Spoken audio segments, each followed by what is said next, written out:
Today we are releasing results showing how midsize SUVs perform in our updated moderate overlap test. We began running our moderate overlap test at the Institute in the early 90s. This test involves a vehicle traveling at 40 miles per hour and 40% of the front of the vehicle striking a barrier. That test only included a dummy in the driver's seat. Our updated test includes two dummies, one in the driver's seat and one in the rear seat of the vehicle. In the updated test with the rear-seated dummy, we are measuring the likelihood of injury, and we are looking at how well the restraint system controls dummy movement, including whether it keeps the dummy's head away from hard surfaces. Our original moderate overlap test has resulted in safety technologies being added to the front seat to protect the driver and the front seat passenger. This includes airbags, and it includes belt technologies like crash tensioners and force limiters. We believe automakers can accelerate safety in the rear seat by adding these same belt technologies and protecting that rear-seated passenger. 4 of the 13 vehicles we tested in this round got good ratings.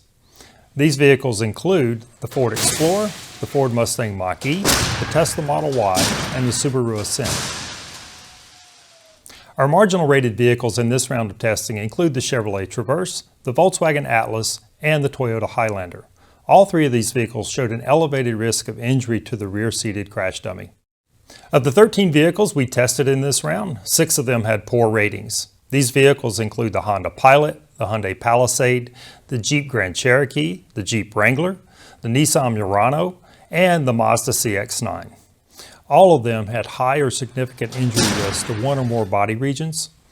Several of them also had issues when it came to the restraint system and how well it controlled dummy movement. 3 of the vehicles on our list, the Honda Pilot, the Toyota Highlander, and the Jeep Wrangler, had an issue that we refer to as submarining. This is where the lap belt slides upward during the crash, off of the pelvis and into the abdominal region, which can cause soft tissue injuries. Our ratings clearly show that there's a difference in rear seat passenger protection when it comes to vehicles. For drivers who are often transporting passengers in the back seat, whether it be your children or elderly parents, these ratings provide additional information about which vehicles are safest for all occupants. Today we are releasing results showing how midsize SUVs perform in our updated moderate overlap test. We began running our moderate overlap test at the Institute in the early 90s. This test involves a vehicle traveling at 40 miles per hour and 40% of the front of the vehicle striking a barrier. That test only included a dummy in the driver's seat. Our updated test includes 2 dummies, one in the driver's seat and one in the rear seat of the vehicle.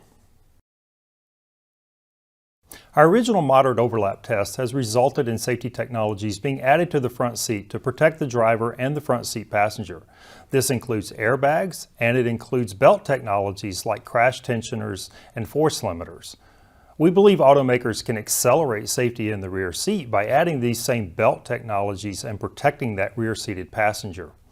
We're already seeing evidence of this with some of the good rated vehicles in this particular set of ratings. In the updated test with the rear-seated dummy, we are measuring the likelihood of injury, and we are looking at how well the restraint system controls dummy movement, including whether it keeps the dummy's head away from hard surfaces. 4 of the 13 vehicles we tested in this round got good ratings.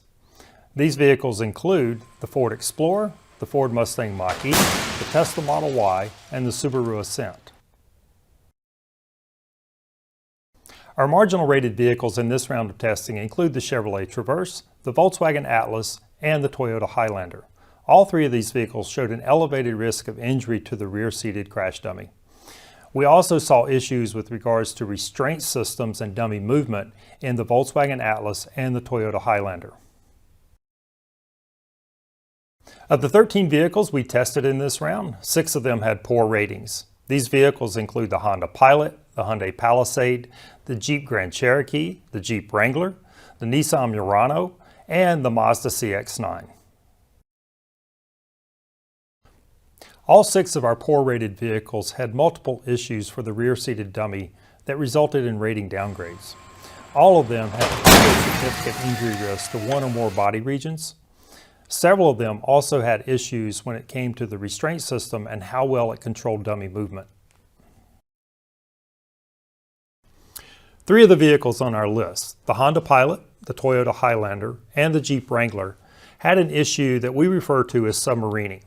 This is where the lap belt slides upward during the crash, off of the pelvis and into the abdominal region, which can cause soft tissue injuries. Our ratings clearly show that there's a difference in rear seat passenger protection when it comes to vehicles. For drivers who are often transporting passengers in the back seat, whether it be your children or elderly parents, these ratings provide additional information about which vehicles are safest for all occupants.